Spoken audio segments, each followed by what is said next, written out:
Hello, good morning. ಇವತ್ತು ನಾವು ಸಂಕ್ರಾಂತಿ ಹಬ್ಬದ ದಿನ ವ್ಲಾಗ್ ಸ್ಟಾರ್ಟ್ ಮಾಡ್ತಾ ಇದ್ದೀನಿ.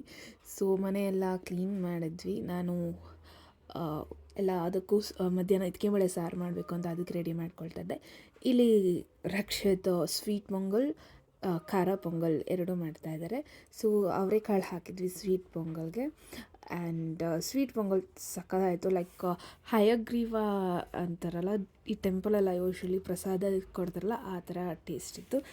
ಆ್ಯಂಡ್ ಸಂಕ್ರಾಂತಿ ಹಬ್ಬ ಅಂದರೆ ಆಬ್ವಿಯಸ್ಲಿ ಎಳ್ಳು ಬೆಲ್ಲ ತುಂಬ ಫೇಮಸ್ ಅಲ್ಲ. ನನಗಂತೂ ಎಳ್ಳು ಬೆಲ್ಲ ಅಂದರೆ ಇಷ್ಟ. ನಾವು ಚಿಕ್ಕ ವಯಸ್ಸಲ್ಲಿ ಹೈಡ್ ಆ್ಯಂಡ್ ಸೀಕ್ ಆಡಬೇಕಾದ್ರೆಲ್ಲ ಏನು ಮಾಡಿಬಿಡ್ತಿದ್ವಿ, ಒಂದು ಬಾಕ್ಸಲ್ಲಿ ಎಳ್ಳು ಬೆಲ್ಲ ಹಾಕ್ಕೊಂಡು ಬಿಡ್ತಿದ್ವಿ. ಸೊ ಹೋಗಿ ಎಲ್ಲಾದರೂ ಹೈಡ್ ಆಗಿಬಿಡ್ತಿದ್ವಿ. ಅಲ್ಲಿ ಬಚ್ಚಿಟ್ಕೊಂಡು ಆ ಎಳ್ಳು ಬೆಲ್ಲ ಫುಲ್ ಖಾಲಿವರೆಗೂ ಅವ್ರಿಗೆ ಸಿಗ್ತಾನೆ ಇರಲಿಲ್ಲ. ಅದೆಲ್ಲ ಖಾಲಿ ಆದಮೇಲೆ ಮತ್ತೆ ರೀಫಿಲ್ ಮಾಡಿಸ್ಕೊಳ್ಳೋಸ್ಕರ ಅವರಿಗೆ ಸಿಗಾಕೊಳ್ತಿದ್ವಿ. ನೆಕ್ಸ್ಟ್ ಮತ್ತೆ ಇನ್ನೊಂದು ರೌಂಡು ಅದಕ್ಕೆ ಖಾಲಿ ಮಾಡೋದು. ಸೊ ನಮ್ಗೆ ಈ ಟೈಮಲ್ಲಂತೂ ಸ್ನ್ಯಾಕ್ಸ್ ಅಂದರೆ ನೋ ಬೇಕ್ರಿ, ನೋ ಫ್ರೈಡ್ ಐಟಮ್ಸ್, ಓನ್ಲಿ ಎಳ್ಳು ಬೆಲ್ಲ ಸಖತ್ ಇಷ್ಟ ಆಗ್ತಿತ್ತು. ಆ್ಯಂಡ್ ಇಟ್ಸ್ ಹೆಲ್ದಿ ಕೂಡ. ಈ ಟೈಮಲ್ಲಿ ಅದನ್ನು ತಿನ್ನಬೇಕು ಅಂತ ಹೇಳ್ತಾರೆ, ಬಿಕಾಸ್ ನಮ್ಮ ಬಾಡಿ ಈ ಟೈಮಲ್ಲಿ ತುಂಬ ಡ್ರೈ ಆಗ್ತಾ ಇರುತ್ತೆ ಸಿನ್ಸ್ ಇಟ್ಸ್ ವಿಂಟರ್. ಸೊ ಅದನ್ನು ತಿಂದಾಗ ನಮ್ಮ ಬಾಯ್ಲಲ್ಲಿ ಆಯಿಲ್ ಫಸ್ಟ್ ಆಯಿಲ್ ಸೆಕ್ರೇಟ್ ಮಾಡುತ್ತೆ ಆ್ಯಂಡ್ ಮಾಯ್ಶ್ಚರ್ ಕ್ರಿಯೇಟ್ ಮಾಡುತ್ತೆ ಇಂಟರ್ನಲ್ಲಿ ಅಂತ ಹೇಳ್ತಾರೆ. ಇನ್ಸ್ಟೆಡ್ ಆಫ್ ನಾವು ಮಾಯ್ಶ್ಚರೈಸರ್ ಅದೆಲ್ಲ ಹಾಕ್ಕೊಳ್ತಾನೆ ಇರ್ತೀವಿ. ಸೊ ಇದು ಒಂದು. ಸೊ ಪೊಂಗಲ್ ಬ್ರೇಕ್ಫಾಸ್ಟ್ ಮಾಡಿದ್ವಿ, ದೇವ್ರಿಗೆ ನೈವೇದ್ಯ ಮಾಡಿ. ಅದಾದಮೇಲೆ ಬೇಳೆ ಸಾರು ಮಾಡ್ತಾಯಿದ್ದೀನಿ. ಒಗ್ಗರಣೆ ಹಾಕ್ಕೊಂಡು ಬೇಳೆನ ಅದಕ್ಕೆ ಹಾಕ್ಕೊಂಡು ಆಲ್ಮೋಸ್ಟ್ ಒಂದು 70% ಫ್ರೈ ಮಾಡ್ಕೊಳ್ಬೇಕು. ಫ್ರೈ ಇನ್ ದ ಸೆನ್ಸ್ ಅದು ಬೇಯಬೇಕು ಎಣ್ಣೆಲೆ, ತುಂಬ ಎಣ್ಣೆ ಇಲ್ಲ, ಎಷ್ಟು ಬೇಕೋ ಅಷ್ಟೇ. ಅದಾದಮೇಲೆ ಇಲ್ಲಿ ಟೊಮೆಟೊ, ಈರುಳ್ಳಿ ಎಲ್ಲ ಫ್ರೈ ಮಾಡ್ಕೊಳ್ಬೇಕು. ಇದೆಲ್ಲ ನಾನು ಸಾರಿಗೆ ರೆಡಿ ಮಾಡ್ಕೊಳ್ಳೋಷ್ಟರಲ್ಲಿ ಈ ಕಡೆ ದೇವ್ರ ಪೂಜೆನೂ ಆಗಿತ್ತು.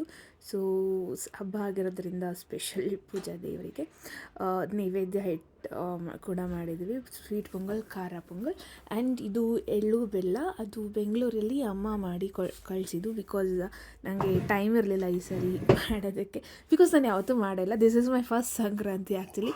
ನೆಕ್ಸ್ಟ್ ಇಯರ್ ನಾನು ಪಕ್ಕಾ ಮಾಡ್ತೀನಿ. ಅದಾದಮೇಲೆ ಬ್ರೇಕ್ಫಾಸ್ಟ್ ಮಾಡಿದ್ವಿ. ಇಲ್ಲಿ ನಾನು ಸಾರಿಗೆ ರೆಡಿ ಮಾಡ್ಕೊಳ್ತಾ ಇದ್ದೀನಿ. ಈರುಳ್ಳಿ ಹುರ್ಕೊಳ್ತಾ ಇದ್ದೀನಿ.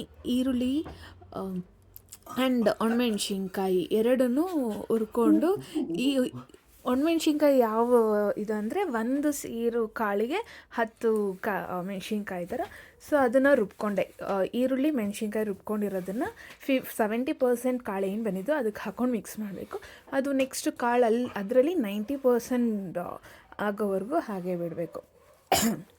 ಅದಾದಮೇಲೆ ನಾನು ಟೊಮೆಟೊ ಹುರ್ಕೊಂಡಿದ್ದೆ. ಟೊಮೆಟೊ, ಕಾಯಿ ತುರಿ ಪ್ಲಸ್ ಗಸಗಸೆ ಪ್ಲಸ್ ಅಕ್ಕಿ ಇಷ್ಟೊಂದು ರುಬ್ಕೊಬೇಕು. ಅದು ನಾನು ತೋರಿಸ್ತೀನಿ. ಸೊ ಈಗ ಸಾರು ಈ ಈರುಳ್ಳಿ ಮತ್ತು ಮೆಣಸಿನ್ಕಾಯಿ ಪೇಸ್ಟ್ ಏನಿತ್ತು ಅದರಲ್ಲಿ ಸ್ವಲ್ಪ ಹೊತ್ತು ಬಿಡಬೇಕು. ಸೊ ನಾನು ಹೇಳಿದಾಗೆ ಕಾಯಿ, ಟೊಮ್ಯಾಟೊ, ಗಸಗಸೆ, ಅಕ್ಕಿ ಇಷ್ಟನ್ನು ಹಾಕಿ ಇದನ್ನು ರುಬ್ಕೊಬೇಕು. ಅಕ್ಕಿ ಏನಕ್ಕೆ ಹಾಕೋದಂದರೆ ಸಾರು ಸ್ವಲ್ಪ ಥಿಕ್ಕಾಗಿ ಬರಲಿ, ಅದು ಥಿಕ್ನೆಸ್ ಜಾಸ್ತಿ ಆಗುತ್ತೆ. ಬಿಕಾಸ್ ತುಂಬ ಇದಾಗಿದ್ದರೆ ಅನ್ನಕ್ಕೆ ಮಾತ್ರ ಆಗುತ್ತೆ. ಬಟ್ ಬೇಳೆ ಸಾರು ಇಡ್ಲಿ, ದೋಸೆ, ಚಪಾತಿ, ಪೂರಿ ಇದಕ್ಕೆಲ್ಲ ಸಖತ್ತಾಗಿರುತ್ತೆ. ಸೊ ಅದಕ್ಕೋಸ್ಕರ ಸ್ವಲ್ಪ ಥಿಕ್ಕಾಗಿ ಬರಲಿ ಅಂತ ಅಕ್ಕಿನೂ ಹಾಕ್ಕೊಳ್ತೀವಿ.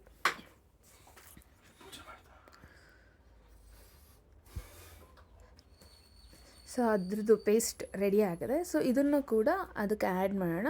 ಬಟ್ ಅದಕ್ಕಿಂತ ಮುಂಚೆ ಸ್ವಲ್ಪ ಧನಿಯಾನ ಹುರ್ಕೊಂಡು ಅದನ್ನು ಪೌಡರ್ ಮಾಡಿಕೊಂಡು ಅದನ್ನು ಆ್ಯಡ್ ಮಾಡಬೇಕು.